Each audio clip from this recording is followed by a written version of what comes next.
We're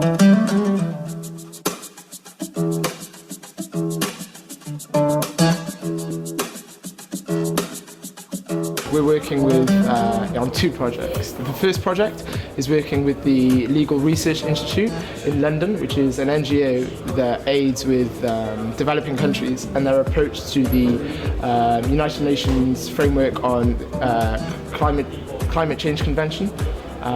So when we were working with them, it involved advising the Ethiopian delegation there on other countries' sort of approaches to their climate law regulations and how they went about mitigating factors, the money they spend, the resources they use, etc., etc. The second project that we worked on, which is what we're currently working on, is working in collaboration with the Social Impact Lab here at IE University, who are themselves going to Ghana to build a well in a small village in the central region of Ghana. And we're, as the Law Lab, are providing legal assistance to the Social Impact Lab. So, for example, one of the things we're doing with them is advising them on the contract for the building of the well. So this means drawing up a contract between the Social Impact Lab and the construction company, and going through all the details of that. And then we're also working on the property law rights as regards who can build the well in this part.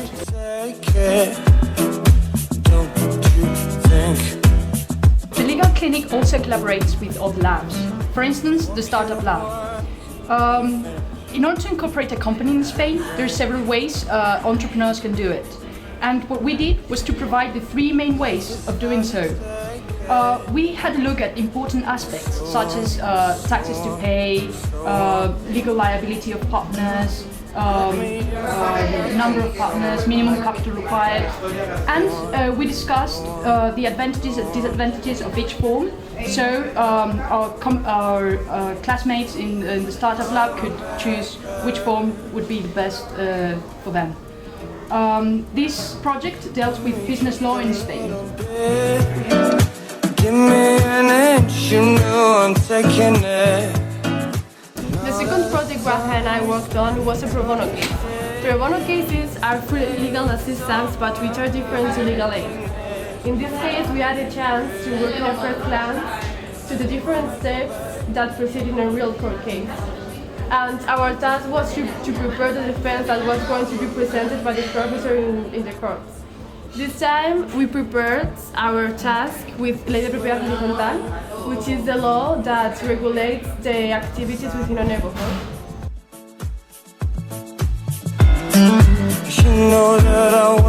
Our client is Fundación Pombo, an NGO located in Madrid. The NGO was established with the aim of safeguarding and promoting human rights, and now they have asked us to prepare a report. The report basically is to look whether the UN Guiding Principles on Human Rights and Businesses has impact on lawyers acting as advisors, and whether that could lead to a reformation of the Code of Conduct of lawyers on European level as well as the national level. Working on this project has been interesting for our group to be part of the process of analyzing the place of human rights in the business sphere. And it's a relatively new process that hasn't really been implemented in the legal framework yet, and so to be part of that and to start that conversation has been interesting. I hope you guys find this interesting. These are not the only projects we've been working on, and we'll keep on working in June, so stay tuned! Meet me at the station at 7 o'clock.